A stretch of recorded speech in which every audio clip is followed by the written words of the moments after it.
Okay, let's begin with our motivation.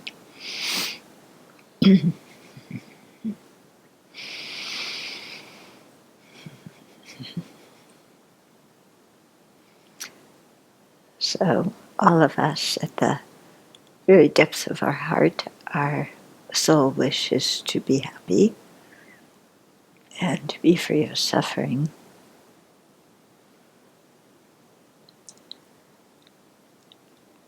Part of the problem is we don't understand exactly what it is we're trying to be free from. And we think that the suffering we want to be free from is the ouch kind of suffering that is noticeably physically or mentally painful. We don't think of our pleasurable experiences as unsatisfactory. And so we don't think to go beyond seeking for them. And in that way, our life gets very involved with the 8 worldly concerns and trying to control the external world and everybody in it. Whereas if we understand the 3 kinds of dukkha very well, then we won't cling on to the dukkha of change or the pleasant experiences in samsara. Nor will we cling on to having a body and mind under the influence of afflictions and polluted karma.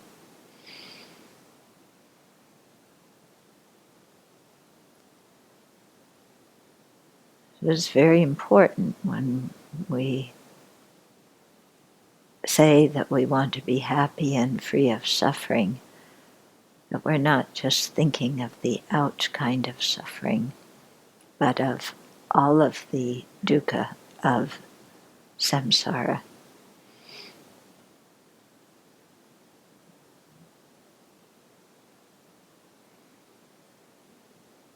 And then to learn how to avoid creating the causes for that dukkha, and how to create the causes for the kind of happiness that we want. The ultimate kind of bliss or sense of fulfillment is that of full Buddhahood. And so we want to aim for that, not simply for our own pleasure and fulfillment. You know, our fulfillment, our bliss is a side product. But our main aim, we should try and make it to be compassion for others and wanting to develop our own capabilities so that we can enact the compassion that we feel for others and really improve their situation in a significant way.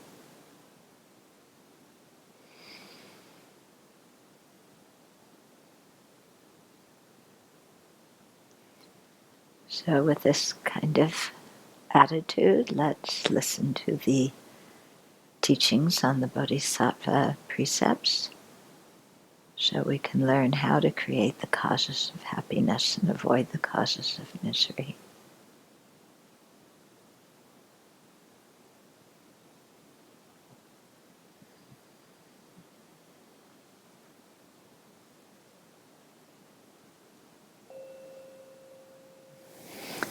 So when we think of that second kind of dukkha, the dukkha of change, which is what we ordinarily call happiness, isn't that part of the meaning of getting a lot of our worldly needs fulfilled? Yeah. I mean, our need for spirituality and transcendence, that's something else. Yeah. But a lot of the other needs that are listed in NVC, when they're fulfilled, aren't we uplifted by that second form of dukkha that we think is true happiness? So we're suffering from, let's say, not being appreciated or not having, being acknowledged, or not, what other ones? Not having control over our situation, as if we ever have control. Yeah. And then when that suffering is great, then it's that first one, the, dukkha of pain.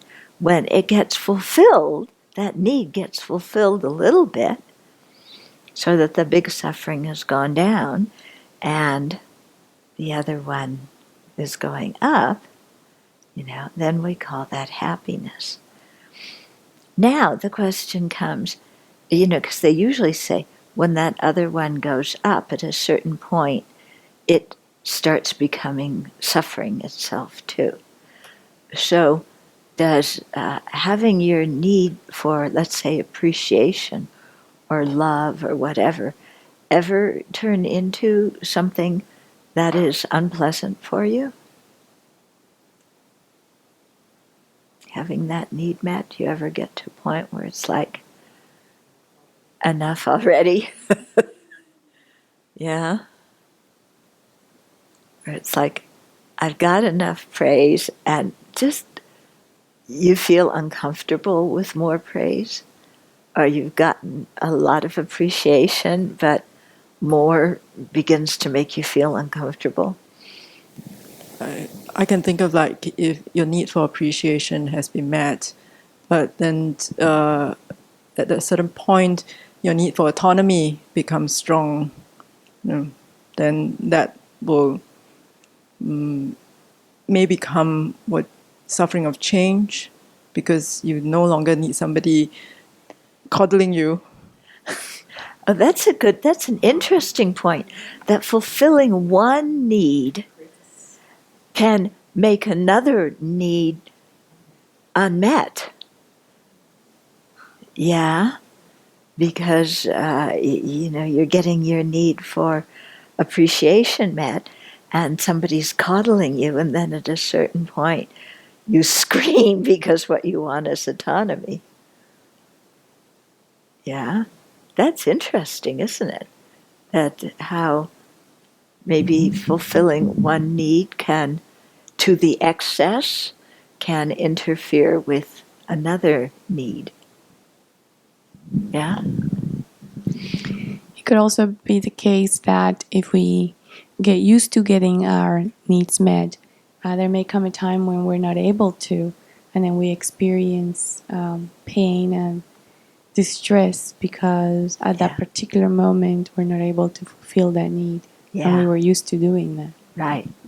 And that's because we're so often seeking the fulfillment of our needs from something external to ourselves, which we cannot control or predict. Yeah? And why the real fulfillment of the needs has to, just even on a conventional level, I think has to come from internally liking ourselves and becoming our old friends, and then eventually abandoning those needs altogether, because there's no I that needs them. I think the way that your needs change also shows that it's not like there's an image of like battery cells inside me comes up, where it's not like you reach a certain point and it's full and then it goes back down and it comes back up again. Like you've kind of got a meter, like you're filling up a car. It's kind of, the needs change depending on the situation, and it's not these fixed things that we need all the time. Say that last part. There's not like there's set needs we have each day that need to be fulfilled. It's so fluid. It's so changeable. Yeah, so that the needs that we feel most that we're most interested in fulfilling day-to-day change. Yeah, Yeah. but at the moment where we feel that they need to be fulfilled, they feel so solid and real and like always there. Oh, definitely. Yeah, solid and real. Quite definitely.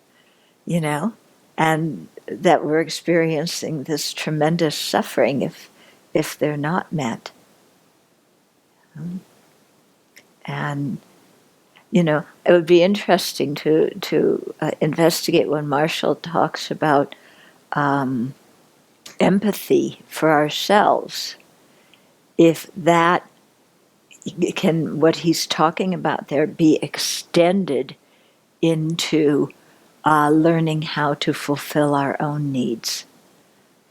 And what came out when I was doing the course in Institute of Lama Tsongkhapa, on working with anger and then NVC, is it really came out how so much of our suffering is because of the self-hatred and low self-esteem that we have.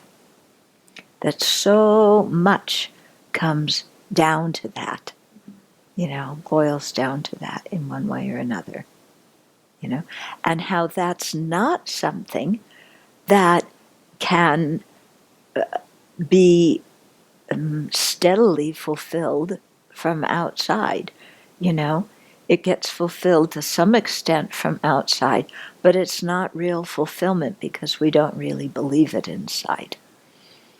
You can be full of praise, but, with all sorts of people saying nice things about you, but inside you feel crummy about yourself. Yeah, so there's this constant grasping for more and no satisfaction with it. Because the basic thing is to learn how to be our own friend and accept ourselves and get rid of this very noxious kind of self-centeredness. Yeah. So, bodhicitta is the way to do it. Yeah? I mean, bodhicitta and the wisdom realizing emptiness, those are the two things that are going to fulfill the needs by eliminating the needs. Not by fulfilling them. It's like, in other words, bodhicitta and the wisdom realizing emptiness say, forget about fulfilling your needs. We're going to eliminate the needs to start with. Yeah. Which is actually much more freeing, isn't it? Yeah, if we don't have the need and the craving and everything to start with. I was wondering, can bodhicitta become a need? Can bodhicitta become a need? I don't think so, because bodhicitta is completely oriented towards the benefit of all sentient beings. Yeah, so it's not, I need bodhicitta. How is somebody else going to fulfill? I have a need for bodhicitta. I mean, we could say that in our spiritual practice. I need to develop bodhicitta, but I don't think it can become a need like the need for creativity or autonomy or appreciation or things like that. Yeah. Can it come to a place where, because of your understanding of interdependence, because of your compassion, that you have a need, then where bodhicitta arises spontaneously and it's a need?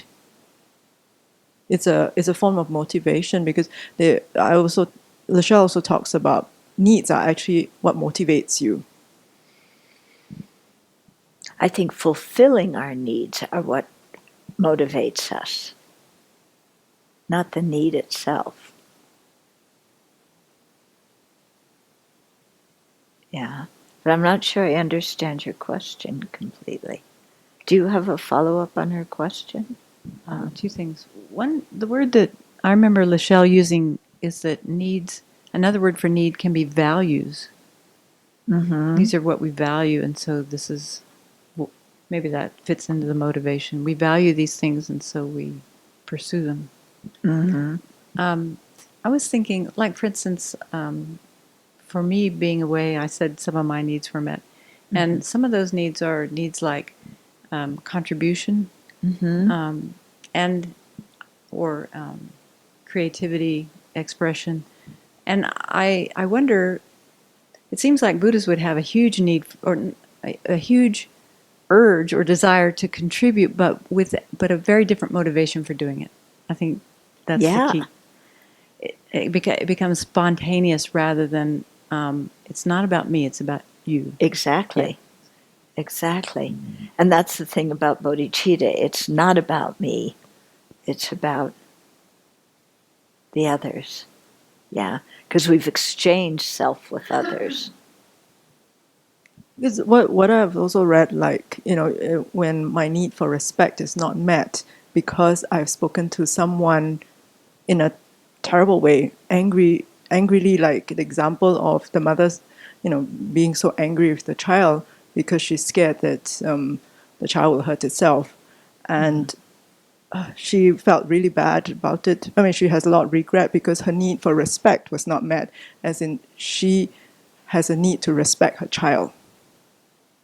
That was also the example that was given in Marshall's book. That you have a need to respect the child. Or is it more?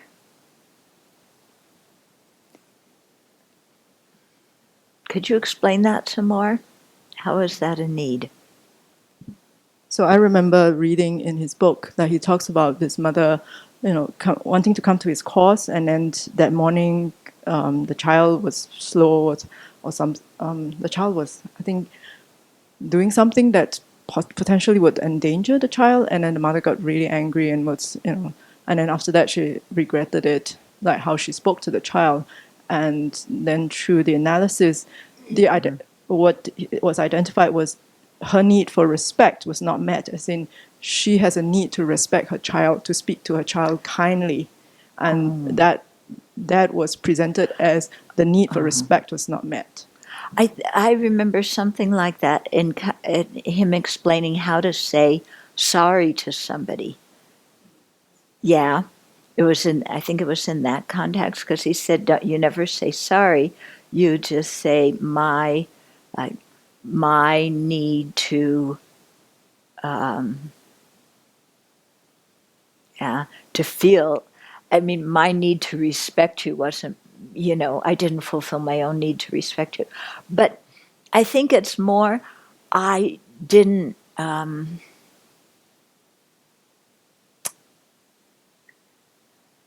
because Marshall's trying to put everything in positive language, but I know when I don't act properly and I feel bad about it, it's, my need is actually to like myself.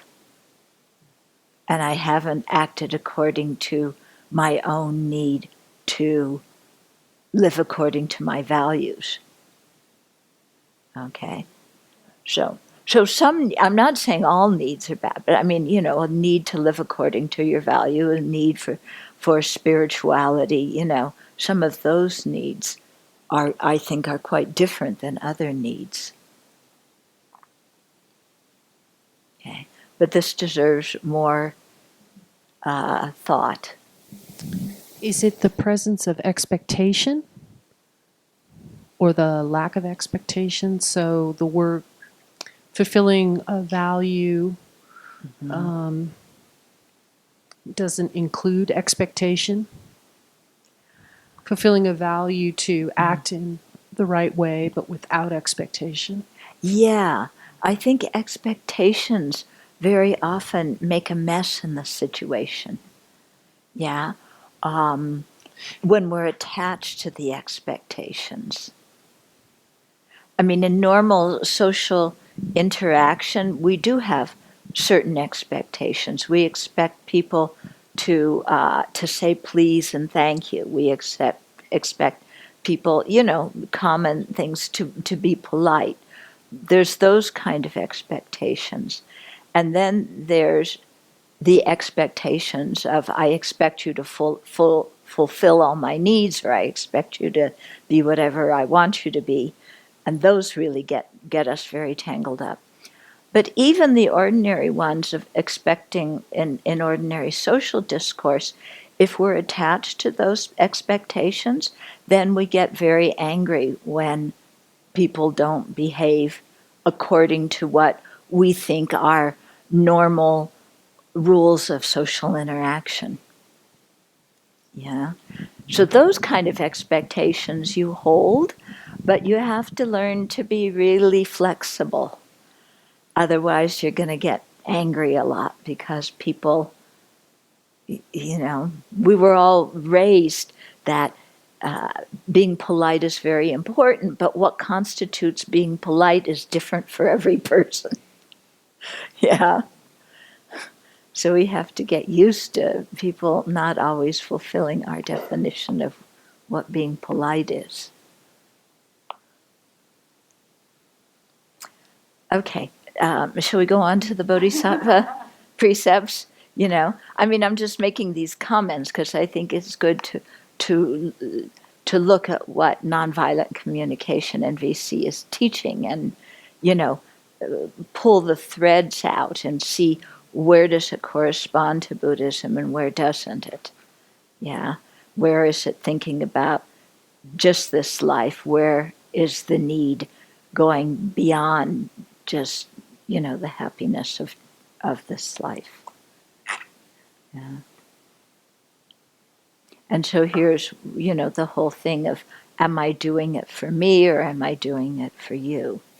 Okay, so we were talking about the 46 auxiliary Bodhisattva precepts. So these are divided into groups according to the 6 perfections, and then a 7th group on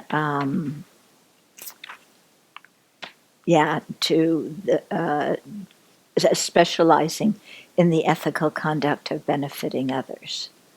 Okay, so we're going to start out with the first 7 of the 46 are related to the perfection of generosity. Okay, so the first one is not making offerings to the 3 jewels every day with your body, speech, and mind. So physical offerings are bowing. Yeah, if you're sick, if you're on the plane, put your hands together. Don't go prostrating down the aisle of the plane, especially when they're serving food. Speech is vocally saying something. Of course, if you're keeping silence, then maybe the speech thing is more saying it internally to yourself.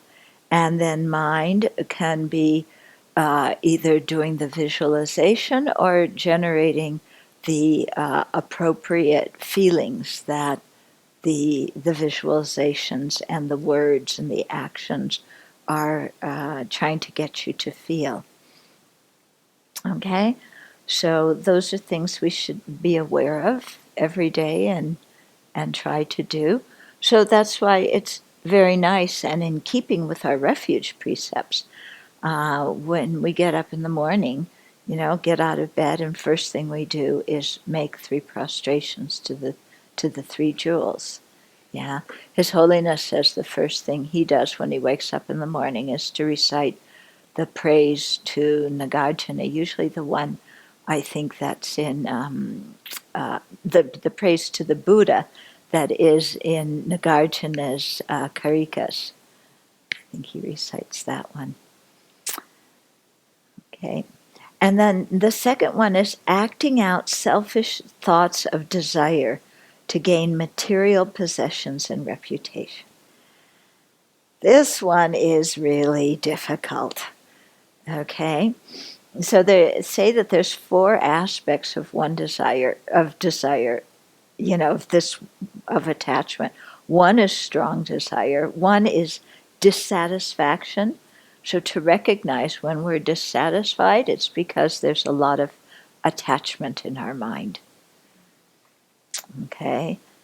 So again, the unhappiness with the dissatisfaction is not due to not getting what we want. It's due to having attachment for whatever it is we're wanting. Okay, the third aspect is attachment to the material possessions, and the fourth is to praise and reputation. Okay, so acting out selfish thoughts of desire to gain material possessions or reputation. This, I think, fuels, I don't know about your life, but a lot of my life. Okay, so I want something.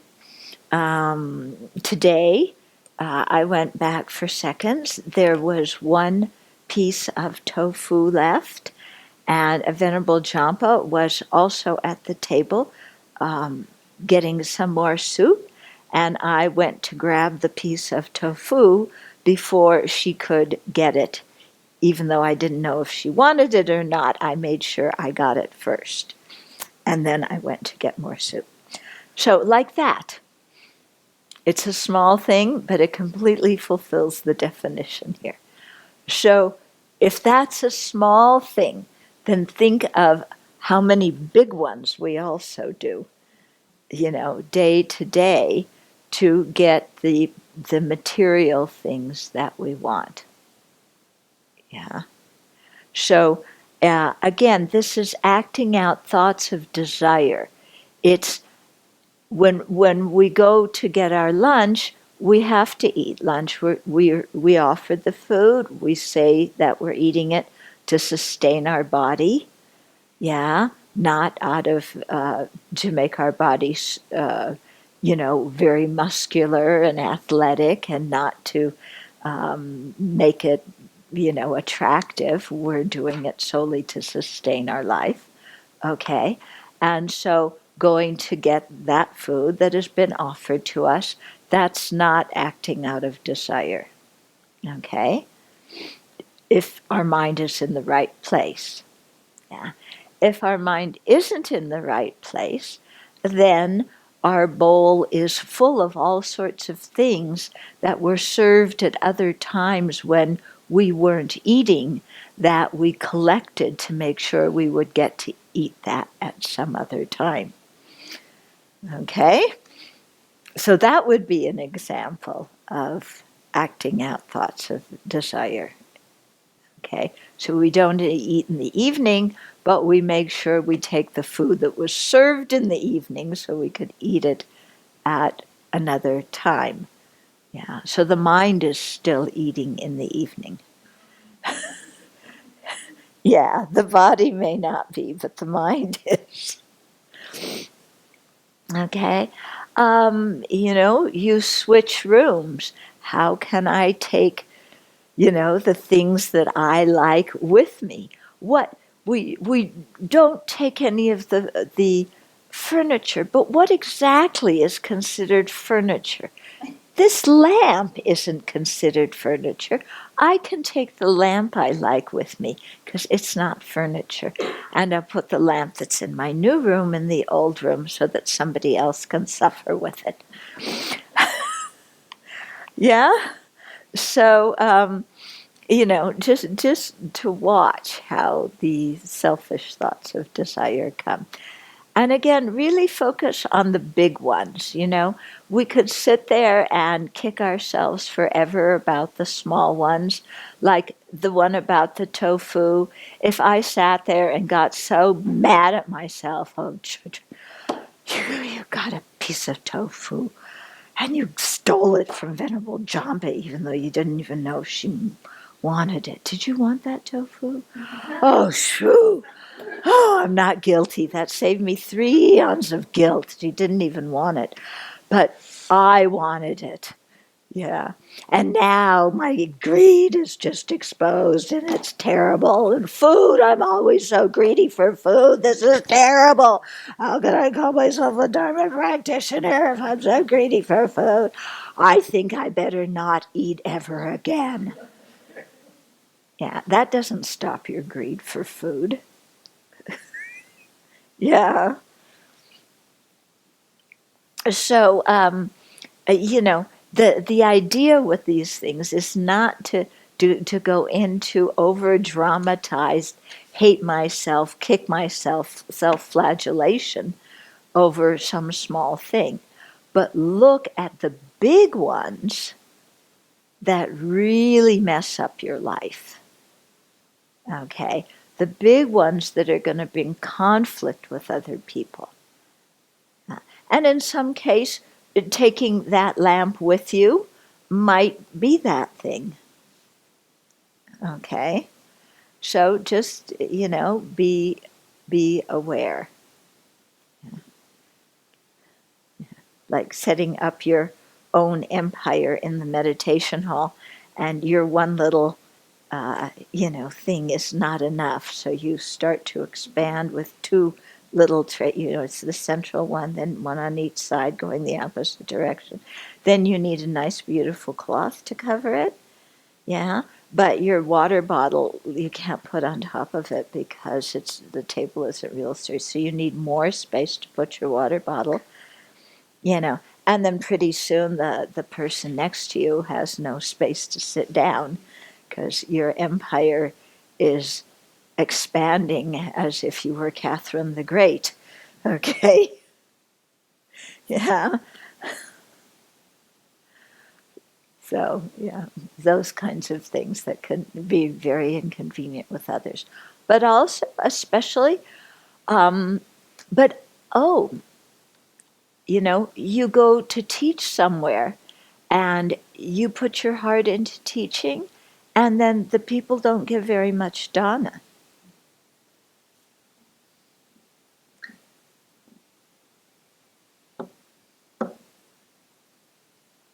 I went all this way and sat in that airplane how many hours and studied how many hours, and they didn't give me much dana. Okay? That can happen, can't it? Yeah. There, I think the dana is symbolic of appreciation. What we really want is appreciation. The people usually give enough verbal appreciation, but we want some physical appreciation too, even though we give it to the Abbey, even though it's not ours and we give it away. For the Abbey's sake, they should really show more appreciation. Yeah? Okay, so we have to watch our minds about that too. Okay, and then especially the one about praise and reputation, acting out, thoughts of desire to get praise and reputation. Oh, we are so good with that, aren't we? So you want somebody to praise you, so what do?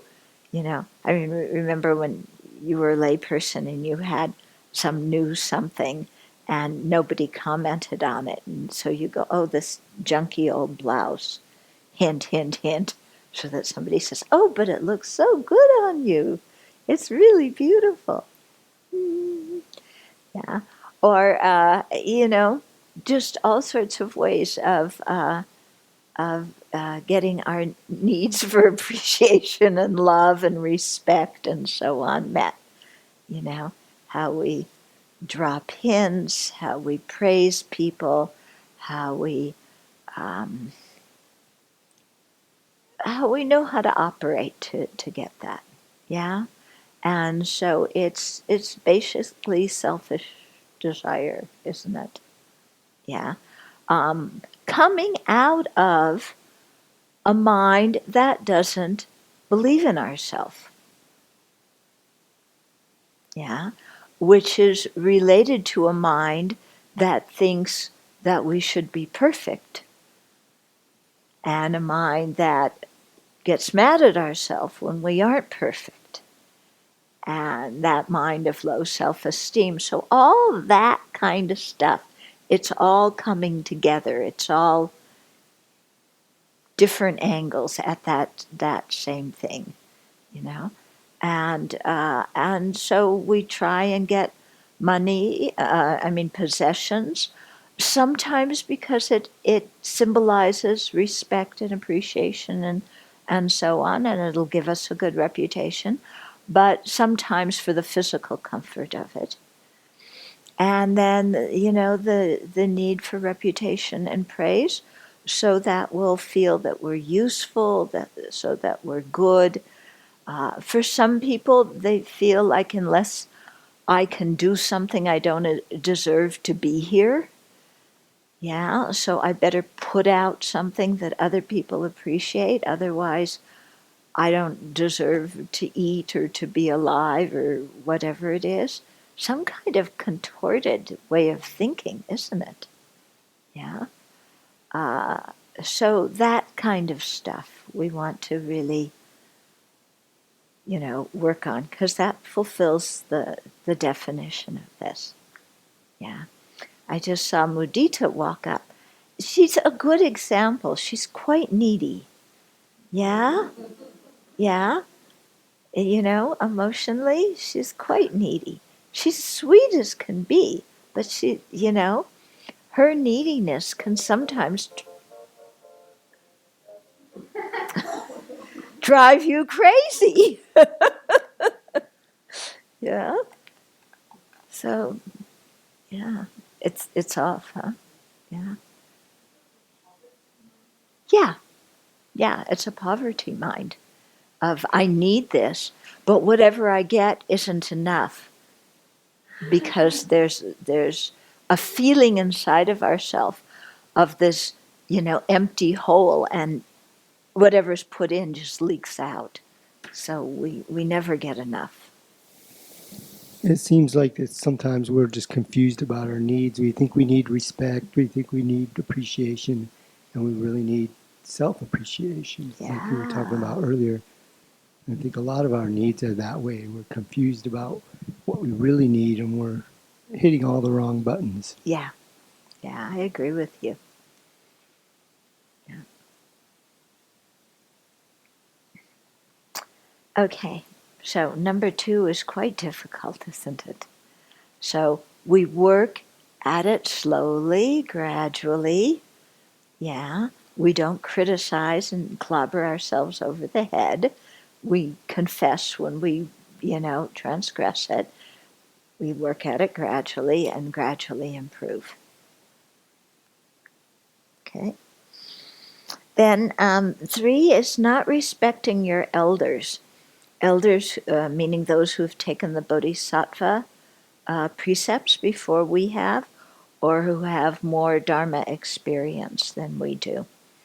Okay, so you know, this is something that we transgress often out of pride. Yeah, I don't want to show respect to somebody else because that means I'm less than that person. Yeah, and so that mind is always looking at things in terms of competition and rank. Yeah, where's my rank with somebody else? Yeah, do they respect me? Do I respect them? Are we equal? Yeah, so there's always this mind of comparison going on. You know, that's one of the filters that we filter our life through without even realizing it. Yeah, and you know, so somebody else has some good quality, or they get some recognition that we don't, and our pride is injured, we get jealous. Yeah, and so we don't want to show them any respect. Yeah, as if our not showing them respect made us better. it doesn't make us better. It makes us worse, doesn't it? And learning to respect others is something that opens our mind to develop those good qualities. Yeah, it's so funny how we're so self-sabotaging, aren't we? Yeah, respecting others helps us, but we feel like it means we're less than and that we're getting penalized and we're not so good. And then we grasp at more, I need more reputation, I need more appreciation. I mean, do you see how all this stuff, it's all related, you know? It gets quite messy and sticky.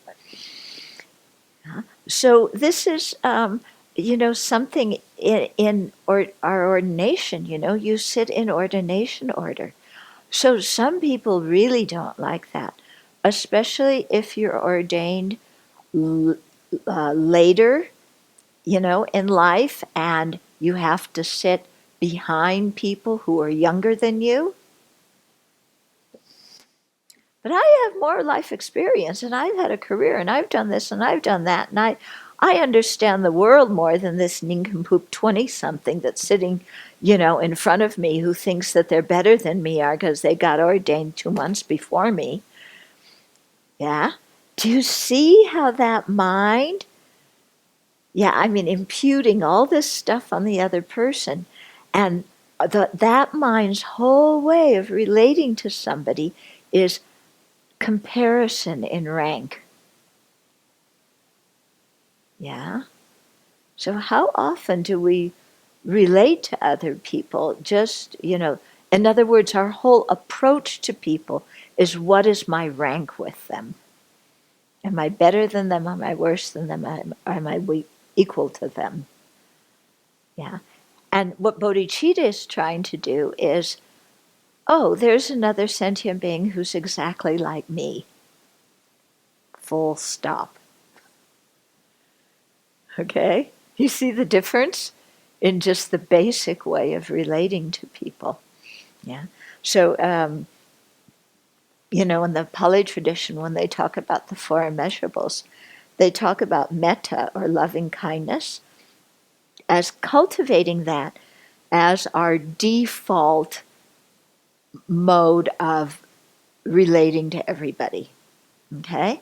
So whenever we meet any sentient being, our default mode is loving kindness, wishing them well. Yeah.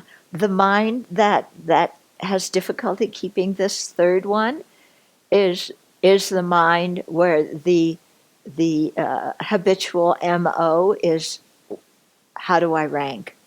How do I compare? Am I better? Am I worse? Am I equal? Yeah. And then how do I act towards them?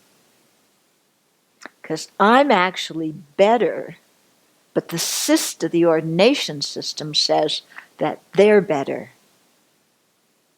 But actually, I'm better. Yeah. Do you know that one? Yeah. I should be sitting in front of them. They should be sitting behind me. All it is a place where you put your tush. Yeah? We impute so much meaning to the place where we put our tush. Yeah? Isn't it?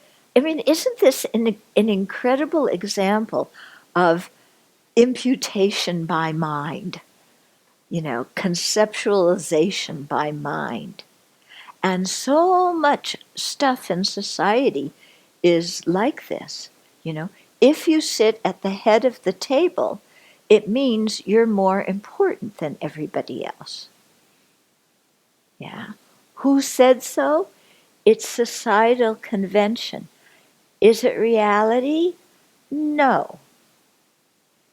Where you put your tush, everybody puts their tush on the toilet. So when it comes down to it, we're all equal,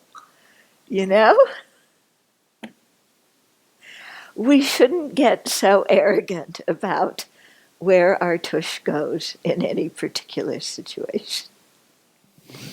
So I was very green and very young, just starting my career, and didn't really have much experience in the corporate world. And I was translating for a Spanish, meaning from Spain, company. The director didn't speak English, so I was his translator. And we went to this meeting, very big company, and we got into the meeting room.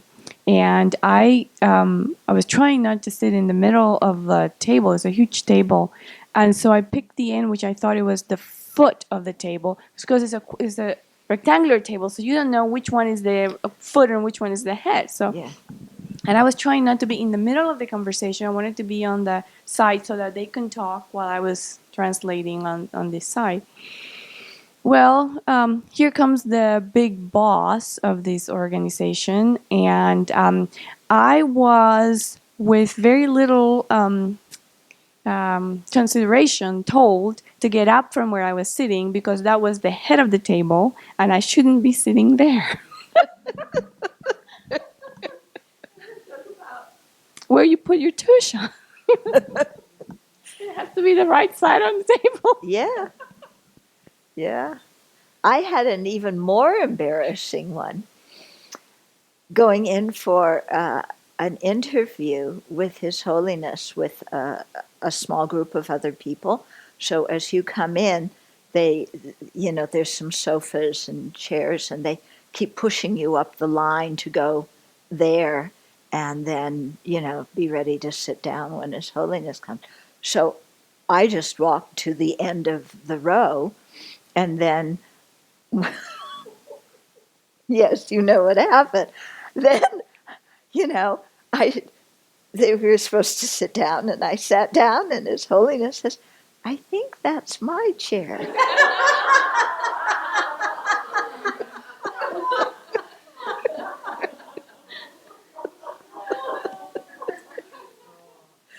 So,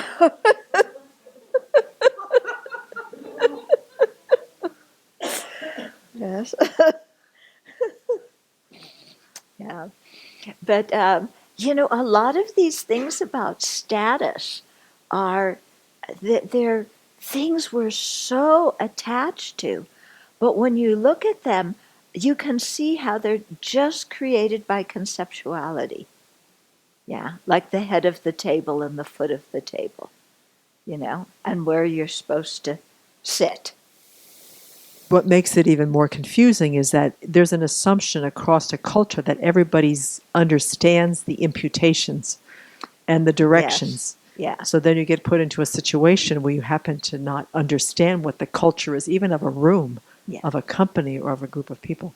Yeah. And so that puts you in a more interesting position of, Right. you don't have the imputation. This is a thing where we understand very well the culture and how we should be behaving, but our pride does not go along with that. Yeah. So, yeah. So we're not, what you said is very true, but that's not an infraction here, because there's no grasping onto reputation or arrogance or anything like that, but this is just, not showing respect to those who are worthy of respect, which is a hindrance for us when we don't do that. Yeah. So then the question comes, well, how do you show respect?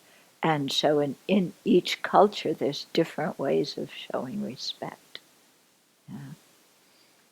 So you try and do it according to that culture as much as you can. For me, this one happens very often, is my default mode. And what I think is happening is I don't actually believe in my good qualities. So the confidence is not there. Then when you start doing this to boost what you think, so you to artificially inflate yourself. Yeah, exactly. I think you articulated that very well. Yeah, that's what actually lies behind it. Okay, then 4 is not answering sincerely asked questions that you are capable of answering. Okay, or answering them very sharply and ridiculing the person who asked the question, shaming them in some way, making them feel foolish. You're deliberately doing that. Okay, so here somebody is asking a sincere question, and instead of responding, if we're capable and we know the answer, instead of responding sincerely, and there it is, then our self-centeredness chips in, and we ignore them, we ridicule them, we speak sharply, we do something, anything but politely share the information that we have. Okay, so this is applies to our daily life, and just sharing regular information. But especially if somebody has Dharma questions, not sharing our Dharma, knowledge, because we're jealous, or we want to be the most knowledgeable one, so we don't want to answer somebody else's question, because then their status might grow, instead of our status. So Dakpa Rinpoche talks about some exceptions for these. So I thought it would be interesting to read what he says here. So exceptions. Yeah. We're receiving teachings from our teacher, or somebody else is speaking to us about Dharma. So if we're in that situation and somebody comes along and asks us a question, it's fine that we don't answer it. Yeah. I mean, especially if you're in the middle of teachings and somebody whispers to you, then, it's not polite at all. And you're going to miss teachings yourself if you start a conversation with the other person. Okay. If we're teaching or explaining the Dharma seriously to someone, and we don't, and we're in the middle of doing that, and somebody interrupts with a question, so we don't respond, there's no fault. Or if we're trying to distract or console someone who is unhappy or facing a lot of problems. So again, we're in the middle of trying to help somebody else. If somebody comes along and interrupts and asks us a question, it's not a fault if we don't answer it. Okay, and then there's also some exceptions where it's better not to answer. Yeah. So, for example, if it would upset the people that we're with, or disturb others who are listening to the Dharma, or interfere with people's spiritual practice. Yeah. Or if our answering the question would provoke hostility in a large group of people, you don't want to incite a riot. If it would, answering the question would be inconsiderate for another teacher. So, we're disrupting what somebody else is teaching, or we're trying to draw the attention to us, rather than let the teacher answer the question. Also, we shouldn't do it if it would prevent other people from improving their attitude. Okay, so not rising, answering, and so on may help lessen someone else's pride, for example, or help a person to progress in another way. So if there's some reason for not answering the question, or some reason for not showing respect because it would be beneficial to the other person. Okay? Also, if it would be contrary to monastic our monastic precepts or social codes. Okay, so this kind of thing applies to many of the secondary Bodhisattva precepts. Okay, so in those kind of situations, it's better just to remain silent, and there's no misdeed. Okay. Then the fifth one is not accepting invitations from others out of anger, pride, or other negative thoughts. So sometimes we look at this, we leave out the end part, and we read, not accepting invitations from others. Oh, well, they invited me to the movies, and they invited me to the pub, and they invited me, out to dinner, and they invited me, to go shopping, and they invited me. So, it's a bodhisattva precept. I better accept all those invitations. No. Okay. So here it's, somebody sincerely makes an invitation, like to come for lunch, Donna, but we don't want to go because we know the person doesn't have a lot of money, and so the chances are they're going to serve us the kind of food we don't like, and we would much rather go with somebody who will serve us very good food. So we decline the invitation. Okay, you getting what I'm saying? Yeah, I remember somebody just when they were talking about this, talking about Geshe-Nawan Dargay, and saying that one time when they were traveling in India, there were some lepers who invited Geshe-La to come and eat with them, and he went. Yeah, and the reason that you accept people's invitations are, if they're asking out of faith and they want to create merit, and if you don't accept the invitation, you're denying them the ability to create merit. And also, they're inviting you because they want to learn the Dharma. If you decline and you don't go, then they're missing out on that.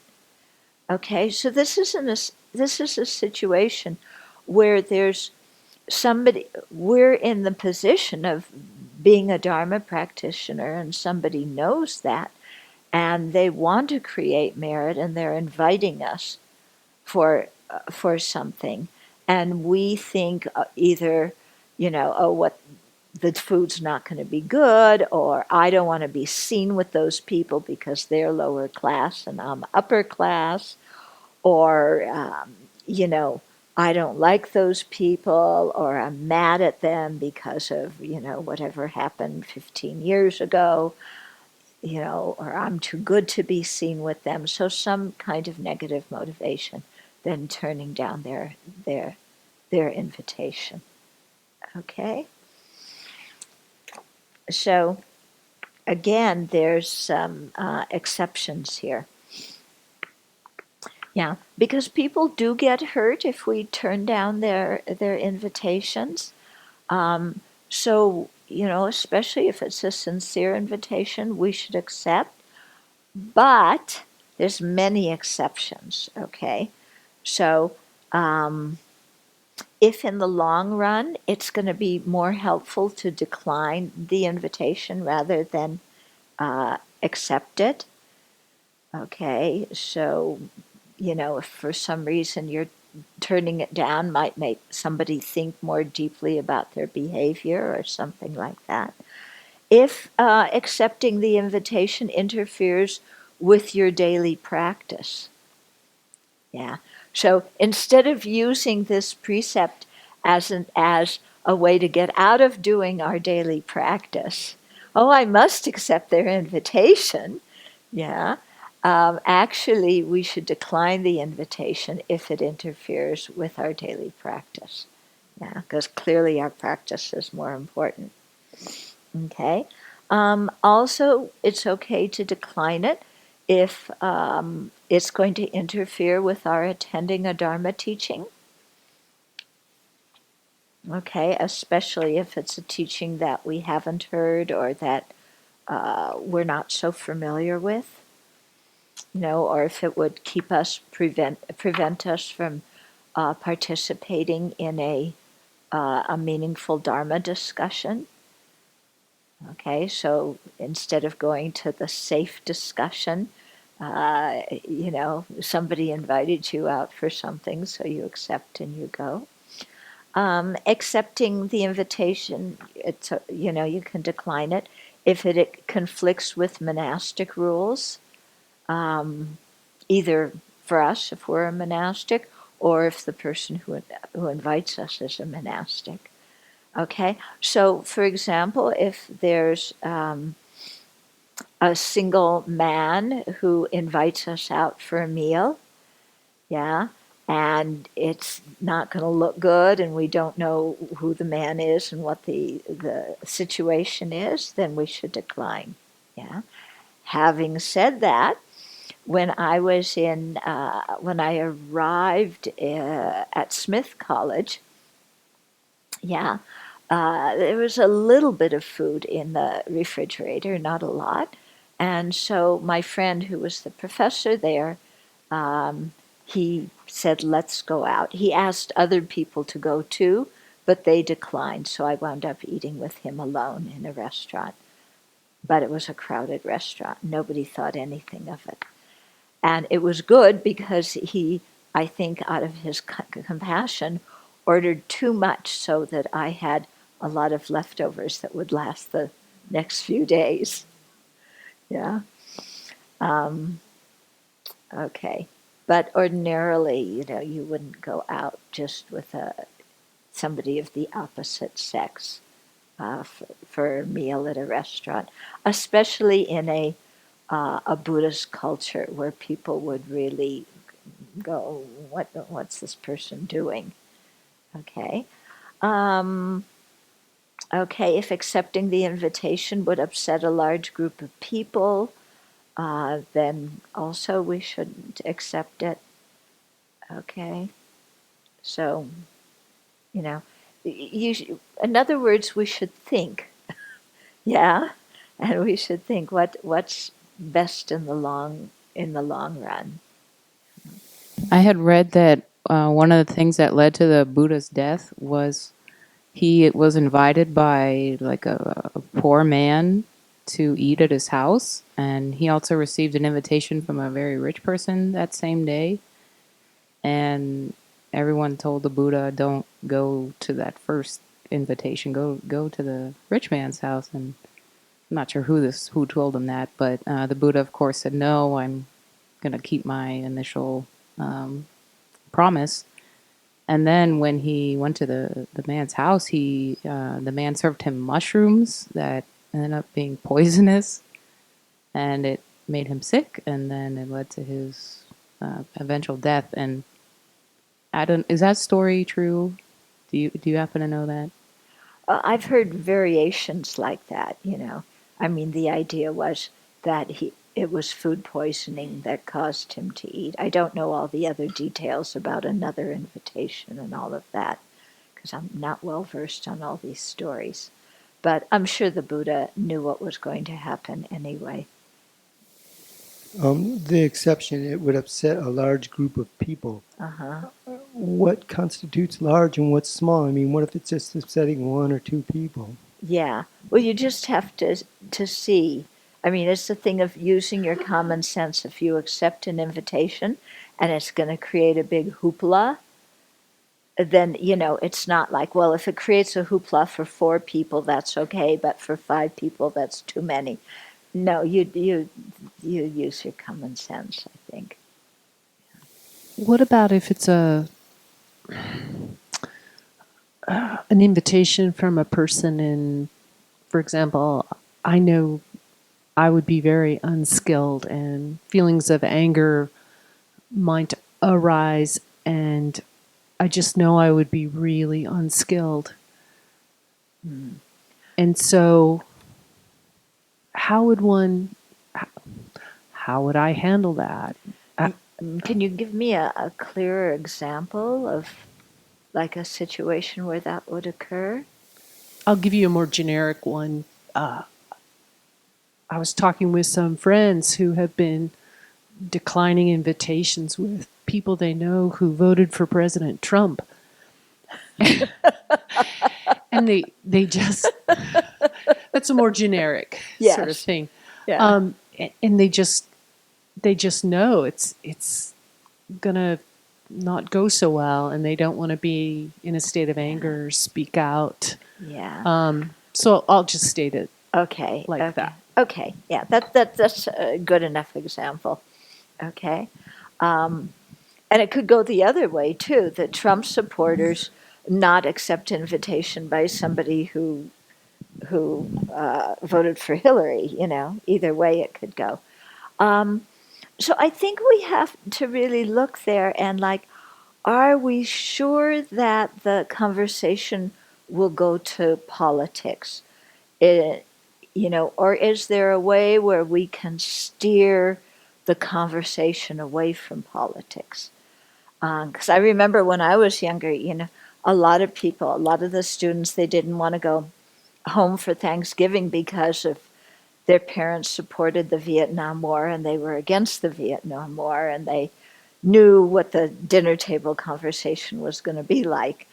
So do you accept the invitation? Do you not? I think in that kind of thing, it's also a call for us to become more tolerant. Yeah. And to not be so picky, like, well, I can only eat with people who agree with my ideas because the other people are going to give me indigestion, or they're going to make me lose my temper. Nobody makes us lose our temper.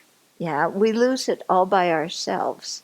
So I think, the if you really know that you're totally going to blow it and you can't endure it, and for 100% sure the conversation's going to be on politics, and there's no way to get out of it, and there's no way to change the subject or do something else, then maybe yes, because then you don't want to create a scene at a family dinner by yelling and screaming at your parents, okay? But having said that, there's often ways to get out of situations. Yeah? I was I was invited and I wanted to go to a Seder dinner in the West Bank. And I went, and it was fine for a while. And then the host, who was a rabbi, and we people who are clergy tend to talk a lot.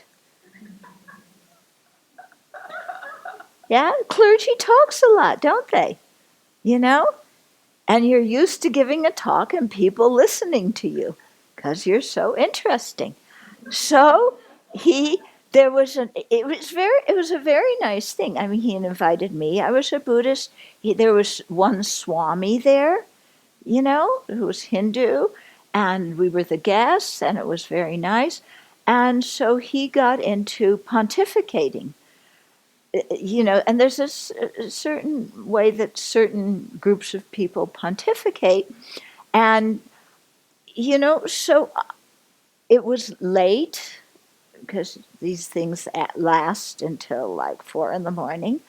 And so what I did is I got up and I went in the kitchen and I helped the women clean the dishes. Yeah, because I was exempt from the women's activities because I was a clergy guest, but all the women were in the kitchen. So I was tired. I didn't want to hear the pontification. So I went in the kitchen and I helped clean dishes. Yeah? So, at family meals, there's always dishes to clean. There's always food to serve. There's usually children that need to be played with. Yeah, so you can often excuse yourself from these situations to do something else. Yeah.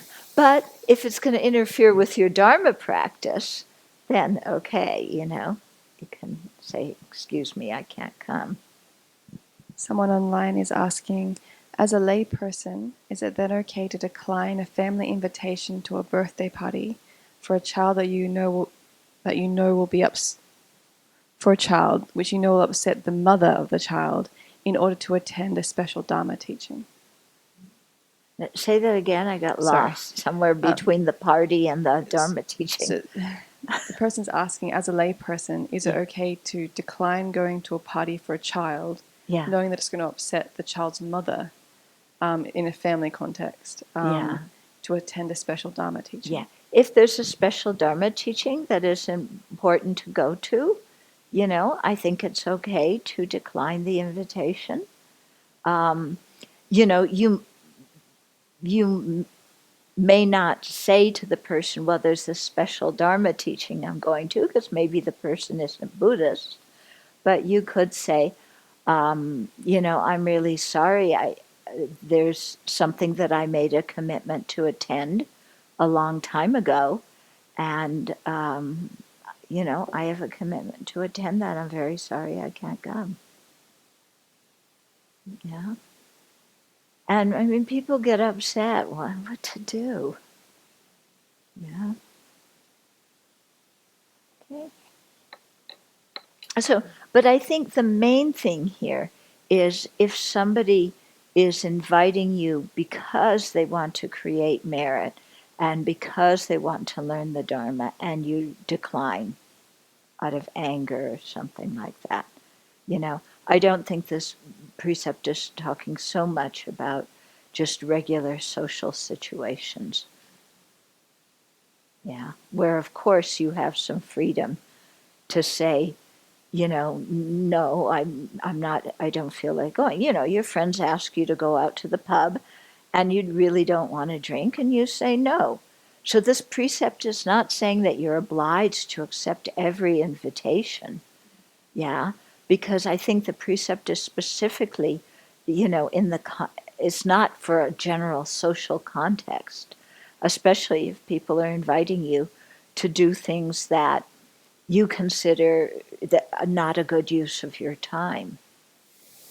Because I've been tripped up on this idea before in traveling, right, as a monastic, and people want to offer dinner. It's the only meal they can offer. Mm-hmm. Generally, I try not to. I'm not that strict about it, but generally I keep that precept of not eating in the evening. And so often I've accepted the invitation thinking just that, they're trying to make an offering, but I never felt, it's always been a little uncomfortable how to think about that. Well, that's very clear, because here it says, if it's contradicting a monastic precept, it's fine to decline. Okay. Yeah, that's fine. Yeah. Or you can say, bring some broth for me and bring dinner for you. Yeah. But I don't know about you. I cannot go to a social event and then give a Dharma teaching afterwards. That doesn't work at all. Yeah. Yeah, but if you're keeping your precept, it's fine to say, I'm sorry I don't eat in the evening. Yeah.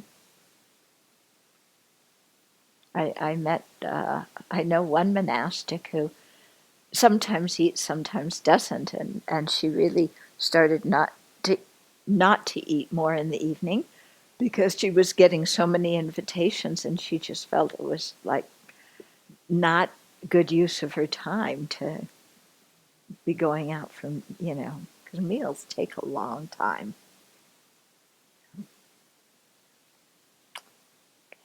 Other questions? Can I do one more?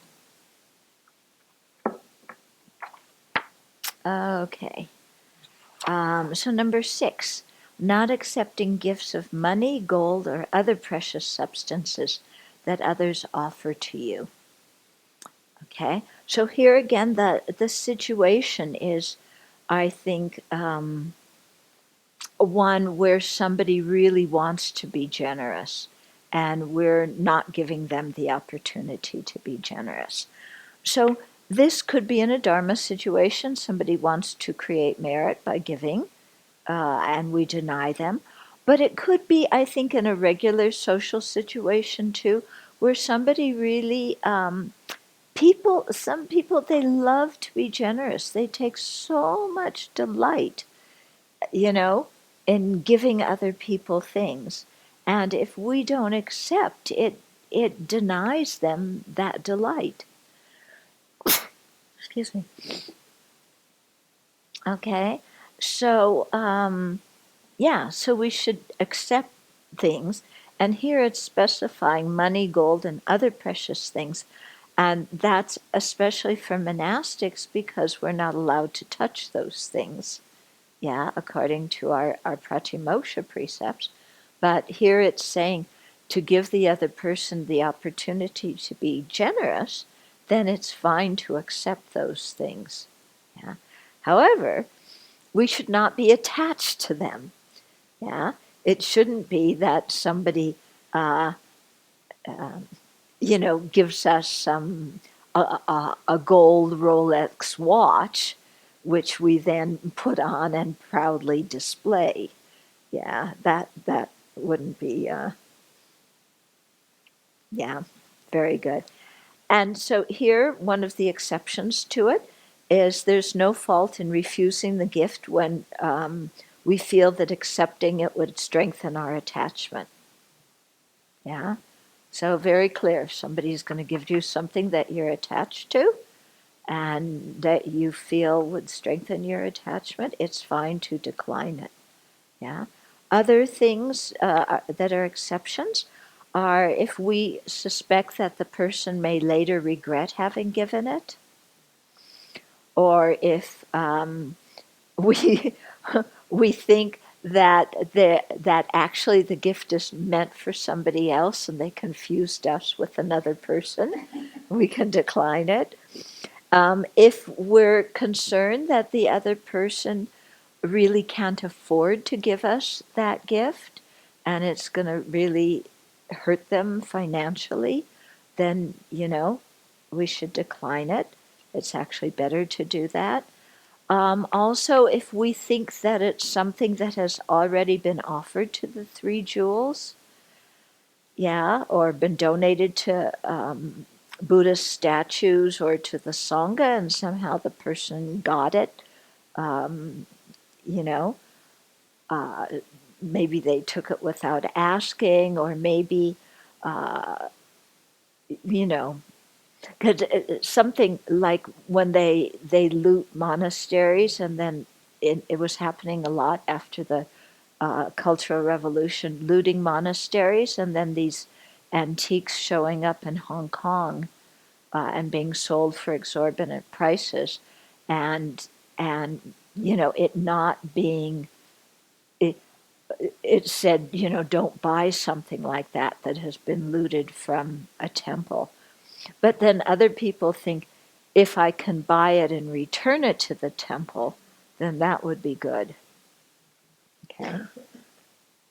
So also, we shouldn't accept things if we think they've been stolen, or the donor is giving them because they extorted the other person or harmed the other person in some way to get the thing that they're giving to us. Or if we think that somehow the donors may get criticized for giving us this gift or be harmed in some kind of way, then those are also reasons to decline the gift. Yeah. But especially, I think if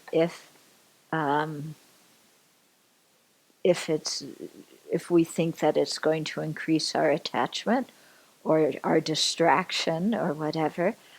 I remember years ago when I was leaving Italy, that one person who didn't have much money,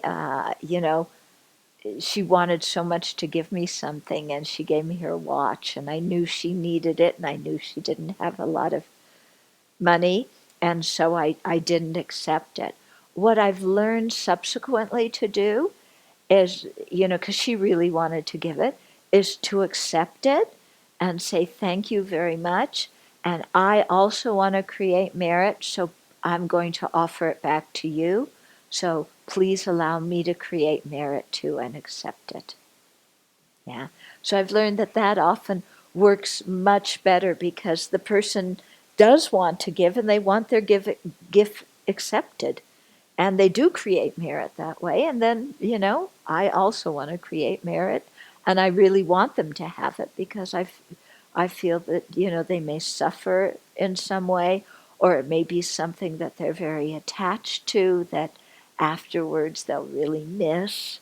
So I return it in that kind of way. Two questions from one person. First is, are there specific meditation techniques to help lessen our expectations and our attachment to our expectations about social interactions? So are there specific Meditation techniques to help lessen our expectations about social interactions and then attachment to those expectations? Can you give me some example? I'll wait. I'll let the person hear that. And then the second question is, while it's important to respect more advanced Dharma practitioners, is it also important not to glorify them? Right where you're talking, the camera's right in front, so I can't see you. Yeah, say it again. While it's important to respect more advanced Dharma practitioners, is it also important not to glorify them? Depends what you mean by glorify. I mean, if glorify means to, raise them to the status of a god or a king or queen, of course not. That's, if it means somebody is worthy of respect, we should show the respect. Yeah. I mean, the word glorify is, I'm not sure if somebody could, maybe the person who's asking, tell me what they mean by glorify. Give me some examples. That might help me. He's given an example for the first question. Okay. About trying to lessen our hopeful expectations to avoid disappointment about social interaction. Trying to lessen our hopeful expectations about social interactions. Somebody else's expectations or your own? Your own. Your own. To avoid disappointment.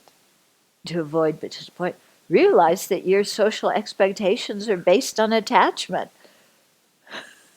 Yeah? If you're, expecting to go there and be treated in a certain way or receive certain gifts or have such a good time, that's all motivated by attachment, isn't it?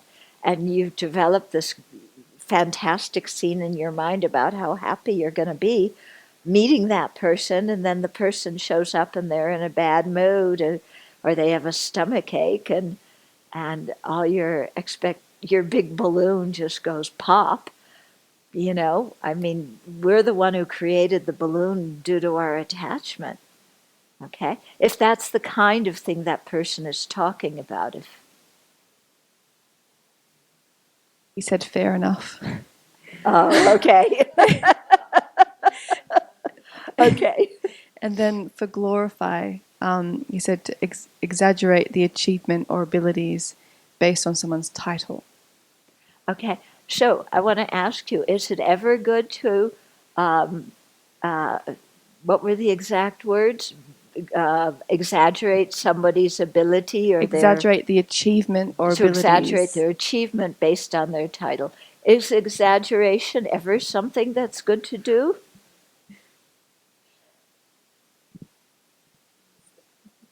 No. Yeah, so exaggeration, has no place in Buddhist practice. We should be honest and direct. If you're with somebody and you feel like they need a lot of glorification, then maybe look at who you're hanging out with. I was reading a story at one point about a master who was meditating in front of a hollow tree, and people would come and give him offerings. And he didn't need anything except something to eat once in a while, So he would just accept it and put it in the tree. And when people came by, he would just reach in without looking at what he was and give And gifts give it all to the me. time. Exactly. Yeah. Yeah. That's exactly what you do, you know? And we do that a lot. I mean, in Singapore, people bring so much stuff. And it's wonderful because we get to give it all away to other people, you know? Somebody comes and gives you something, and the next person who comes, you give them something, or you offer it to the Buddha, or you take it to the temple for everybody to enjoy. Or yeah, it's nice. You receive things because people take delight in giving, and then you give it away, or you put it in your suitcases and give it to people at the Abbey. Yeah. You're laughing. You're not carrying the suitcases. Share something that happened when I was in Singapore some years back, and I was trapped there because I had the visa problem. All right. And then one day I went to the temple with Chunfa and Jessie, and there was someone who knew me from my volunteer days at Sunday school who was so excited that I had ordained and was like, "Oh, please, please, can we offer lunch?" So I didn't know her very well, so I said, "Okay." So I went for the lunch. It was a very kind person out of a lot of faith, made this beautiful meal. And in the middle of the meal, she said to me, "I think my son might be gay. Please pray that he's not." And at the moment, I just was like, "I can't eat this food." My liberal reflexive response, like, what? It was really good training because I had to like calm down and really try and understand where she was coming from and empathize, and Yeah. also knowing your position as a monastic. Then she's looking to you for what is the Buddhist perspective on this.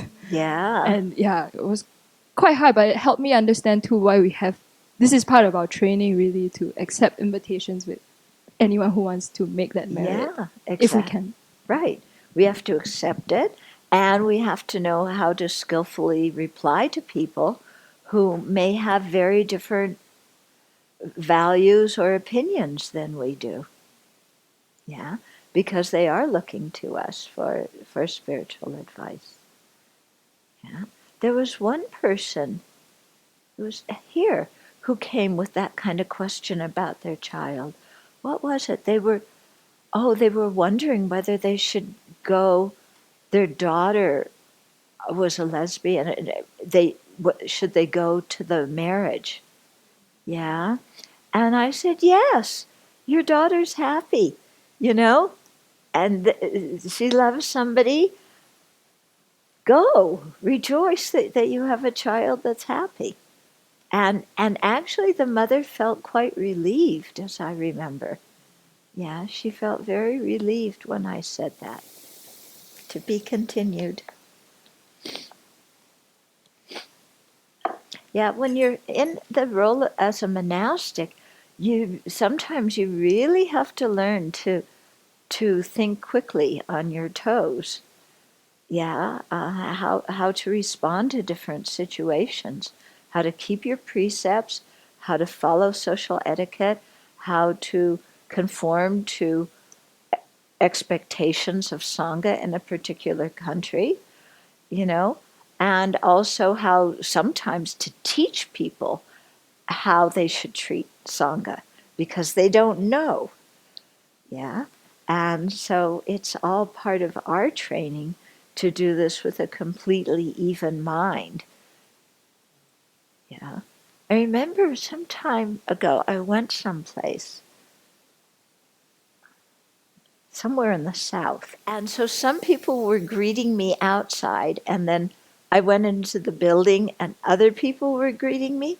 And so I can't remember exactly how it was, but maybe the people outside, I can't remember whether it was inside or outside, but one of the places people were offering katas and, so nice that you came and here's a kata and flowers. And then the other place, whether it was inside or outside, just hi, and it was the same group of people, or the same center. It was the same center, it was just two groups of people, one inside the house and one outside, who greeted me in entirely different ways. And just, learning however it is, that's the way it is. Yeah. And you just accept it. Yeah. My experience recently was that people with such a good heart wanted to do things correctly and wanted to show respect. And when people met me at the airport with katas, I just freaked out. I wanted to look the other way. And I didn't accept them. I didn't put them over their heads. I just said, I don't do katas. And it was awkward. It was awkward for me, and they probably felt like their gift wasn't accepted, but it felt totally inappropriate.